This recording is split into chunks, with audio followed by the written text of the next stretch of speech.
La maladie bipolaire est une maladie chronique, invalidante et relativement fréquente, puisqu'elle toucherait entre 1 et 2% de la population française et encore, elle est probablement sous-diagnostiquée. Il s'écoule environ 8 années entre les premiers symptômes et le diagnostic médical, ce qui fait que la prise en charge par le traitement médicamenteux est retardée. Alors dans la plupart des cas, la maladie bipolaire, c'est une alternance entre des phases de dépression et des phases d'euphorie que l'on appelle accès maniaque.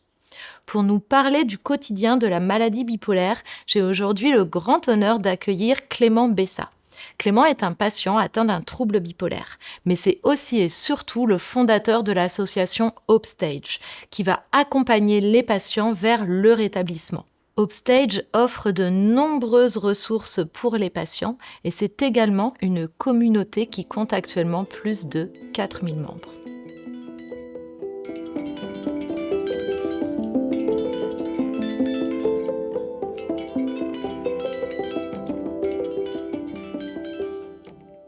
Bonjour Clément, bienvenue.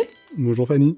Alors Clément, pour commencer, tout simplement, est-ce que vous pourriez nous parler du quotidien d'une personne atteinte d'un trouble bipolaire ? Tout à fait. Alors pour ma part, je suis déjà concerné. J'ai été diagnostiqué en 2020 suite à une dépression. Et en fait, c'est un petit peu le fait de vivre la vie en mode difficile. C'est comme ça que je le présente. C'est-à-dire qu'on a des émotions qui sont plus intenses que la moyenne. Et donc, il faut apprendre à les gérer et apprendre à se connaître pour pouvoir détecter ces phases et puis accepter de se faire accompagner, etc. À partir du moment où on a fait ce switch, la vie, elle est normale et on peut atteindre tous les objectifs qu'on veut et tous les rêves qu'on veut. Il n'y a pas de souci particulier. Maintenant, il faut juste passer par cette phase d'acceptation. Est-ce qu'il faut faire attention à certaines choses, les horaires, est-ce qu'il y a des choses de la vie de tous les jours sur lesquelles on doit être attentif ? Totalement. En fait, c'est tout simplement réussir à créer des rituels qui vont être positifs. Je pense à tout ce qui va être hygiène de vie. Il faut faire beaucoup plus attention que la moyenne, notamment à tout ce qui est travail de nuit et au sommeil. Je pense même que c'est quasiment incompatible, le travail de nuit et la bipolarité. En tout cas, si on a envie d'être, entre guillemets, rétabli. Après, nous, on a théorisé ça comme ça, c'est-à-dire qu'il y a vraiment hygiène de vie, les traitements, notamment médicamenteux, et puis tout ce qui est psychothérapie. C'est vraiment, on va dire, les 3 grands trucs, et à partir de là, ça roule, en fait. Les 3 piliers. Voilà. D'accord. Alors, en préparant cette interview, vous m'expliquiez qu'au sein de votre communauté, vraiment une des thématiques qui revient beaucoup, c'est celle qui concerne l'entourage, les proches, et notamment, j'ai trouvé ça assez sympa, l'amoureux et l'amoureuse. Est-ce que je dois le dire à mon amoureux ? Quand ? De quelle façon ? Donc, est-ce que vous auriez des conseils sur ce sujet ? C'est une question, je pense, qui est très personnelle. Maintenant, il faut partir du principe que c'est encore une maladie qui fait peur. Et donc, le dire à n'importe qui, n'importe quand, c'est pas toujours approprié. Je pars du principe déjà, et c'est un peu une question personnelle, mais peut-être pas le dire spécialement au premier rendez-vous, puisque concrètement, il faut peut-être attendre de connaître la personne avant justement de parler de ces petits secrets entre guillemets. Et puis après, c'est vraiment, en fait, oser en parler et en parler d'une manière où la personne va comprendre. Peut-être parler d'abord du fait qu'on a des émotions qui sont plus intenses que la moyenne. D'accord. Peut-être ce genre de choses. Et par la suite, d'amener justement le terme bipolarité, plutôt que trouble bipolaire d'ailleurs, parce que je trouve que c'est moins, on va dire, négatif.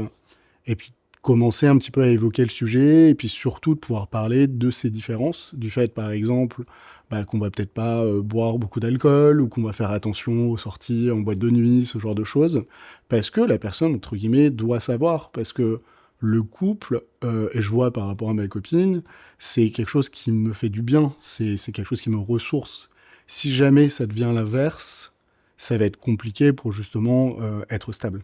Vous me disiez aussi, toujours en préparant l'interview, qu'un des contenus qui est le plus consommé sur Upstage, c'est vraiment tout ce qui concerne la partie travail et aide sociale. Alors, est-ce que vous pouvez nous en dire plus et nous expliquer ce qui existe pour une personne atteinte de trouble bipolaire ? Tout à fait. Alors, il faut savoir qu'on a le droit de faire une reconnaissance comme travailleur handicapé. D'accord. Ça s'appelle la RQTH. Et c'est assez intéressant parce que c'est un peu comme une carte joker. On n'est pas obligé de l'utiliser, mais dans le cas où on en a besoin, on peut l'annoncer à son employeur. Donc, lorsqu'on est salarié, ça permet notamment d'expliquer si jamais il y a besoin, par exemple, de congés anticipés, si jamais il y a, hélas, un arrêt maladie, pouvoir expliquer pourquoi. Et puis, c'est un avantage financier aussi pour l'entreprise. D'accord. C'est-à-dire que l'entreprise va économiser environ 6 000 euros à l'heure où on se parle par an qu'elle ne paye pas en amende. Donc c'est quand même pas mal. Ça a d'autres avantages aussi en tant que freelance, mais on va pas rentrer dans le détail. Mais la reconnaissance comme travailleur handicapé, c'est une démarche qui est relativement simple, qui se fait avec son psychiatre. Il faut envoyer son dossier à la maison départementale de santé, MDPH. Mais concrètement, voilà, nous on essaie justement d'expliquer ça avec des vidéos, avec des articles, parce que c'est des choses qui peuvent faire peur. Alors que pour autant, c'est vraiment des aides qui permettent de continuer à travailler, peut-être à temps plein, peut-être pas à temps plein. Puis après, bon, il y a plein d'autres choses qui sont possibles. Mais ce qu'il faut vraiment comprendre, c'est qu'il y a des moments où on n'est pas stable. On peut imaginer, par exemple, qu'on a fait une crise, qu'on a été hospitalisé. En sortant de cette hospitalisation, on peut aussi avoir besoin d'une aide financière qui, pour quelques mois, va nous permettre justement de ne pas avoir à se préoccuper de cet aspect de l'argent. Et donc là, il y a par exemple l'allocation adulte handicapé, qu'on appelle aussi l'AAH, qui permet justement d'avoir une compensation pendant un certain temps, jusqu'à ce qu'on soit capable de retravailler de nouveau. Très bien, c'est très clair, merci beaucoup. Et lorsqu'on souffre d'un trouble bipolaire, on souffre d'une maladie qui est chronique. On peut se sentir parfois seul, isolé avec notre maladie. Alors, il y a Upstage, bien sûr, mais j'imagine qu'il y a aussi des groupes de parole, des systèmes d'entraide entre patients. Auriez-vous des recommandations pour nous? Alors, il y a beaucoup d'acteurs. Ce qu'il faut bien comprendre, c'est qu'est-ce que vous souhaitez obtenir. C'est-à-dire déjà en fonction de votre âge, en fonction de votre stabilité, de où vous habitez. Grosso modo, on va dire que pour les jeunes, il y a la Maison Perchée, qui est plutôt pas mal, surtout si vous êtes parisien. Ensuite, notamment en sortant d'hospitalisation, quand on a besoin vraiment de reprendre un rythme, j'aime beaucoup Clubhouse, qui fait des très bonnes choses. D'accord. On va avoir Argos 2001, c'est plutôt pour les groupes de parole, et c'est plutôt lorsqu'on est un peu plus âgé. Il y a une très belle association aussi belge qui s'appelle le Funambule, pour des groupes de parole en ligne. Et puis après, beaucoup d'autres qui sont des petits acteurs locaux. Et il faut vraiment réfléchir à qu'est-ce que vous avez besoin, qu'est-ce que vous avez envie de faire, et en fonction de ça, tout simplement de pouvoir vous orienter. Nous, on a fait par exemple une page où on liste toutes les associations et les organismes, où vous pouvez aller chercher en fait ce qui peut être pertinent pour vous, et puis donc Upstage aussi, si ça peut vous aider. Et peut-être s'adresser aussi tout simplement à l'établissement hospitalier dont on réfère, s'il y en a un. Parfois, je sais qu'il existe des thérapies de groupe, par exemple, au sein même des hôpitaux. Tout à fait. D'accord, très bien. Et si vous deviez donner des conseils, pour le coup, vraiment très pratico-pratiques, très concrets à des patients, notamment celui du repérage un peu précoce de certains symptômes, et puis aussi tout simplement comment gérer un peu l'urgence, comment gérer la crise. Que donneriez-vous comme conseil? Alors déjà, ce qui est vraiment important de comprendre, c'est que en tant que personne concernée par la bipolarité, on a ce besoin de se connaître soi-même et de bien apprendre à comprendre ses émotions, les détecter, pour ensuite mettre en place un plan d'action. Généralement, c'est vraiment cette phase déjà d'écrire qu'est-ce qui s'est passé la dernière fois, par exemple, que j'ai été en dépression. Quels ont été les signes avant-coureurs. Donc vraiment de les écrire. À partir de là, on arrive à peu près à savoir et on va pouvoir dire qu'est-ce que je mets en place et qu'est-ce que je vais faire en tant que plan d'action lorsque je vois ces signes. Il faut en parler très souvent à ses proches aussi, qui peuvent nous aider à détecter ces signes. Donc voilà, écrire au moment où ça arrive, donc réussir à détecter. Souvent, ça se fait avec, par exemple, un diagramme de l'humeur ou un journal intime. D'accord. Et à partir de là, surtout agir en mode un peu autopilote avec son plan d'action. D'accord, avoir quelque chose d'écrit que l'on suit en fait. Exactement. Ça peut être, par exemple, je vais prendre rendez-vous avec mon psychiatre la semaine prochaine pour voir si je peux faire une modification avec mon traitement. Ça peut être, je vais prendre rendez-vous avec mon psychologue ou je vais prendre un week-end de 3 jours. et etc., etc. Le but, c'est parce que on est dans une phase et en début de phase, et c'est compliqué, notre cerveau ne fonctionne pas à l'identique, il faut un peu être en autopilote. Et moi, je recommande vivement de faire les 2 exercices, que ça soit pour la phase up, donc la phase maniaque, et que ça soit pour la phase dépressive, avec 2 plans d'action distincts, en demandant de l'aide aussi à ses proches et potentiellement à son psychiatre.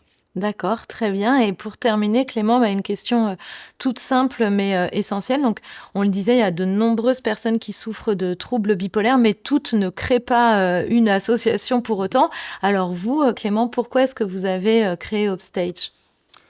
Tout simplement parce que au moment où j'ai été diagnostiqué, je peux en parler rapidement, j'avais une agence à l'époque, qui fonctionnait relativement bien. On avait une 12aine de collaborateurs et en gros, j'ai eu dépression et enfin ça fait Covid, dépression et faillite, hélas. Donc pas facile.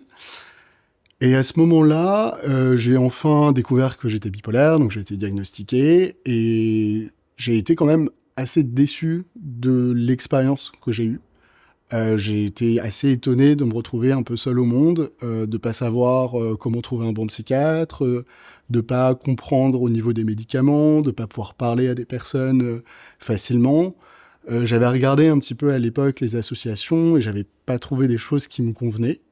Et c'est vraiment à partir de cette expérience et de volonté en fait aussi d'apprendre et de comprendre comment justement me rétablir, que je suis parti un petit peu de « Ok, la meilleure manière de comprendre et d'apprendre, c'est de le faire, et c'est de créer quelque chose. » Et donc, j'ai créé Upstage pour aider les personnes bipolaires, justement, à atteindre leur chemin vers leur établissement. On vous en remercie. C'est formidable. Merci beaucoup, Clément, j'étais ravie. Merci Fanny.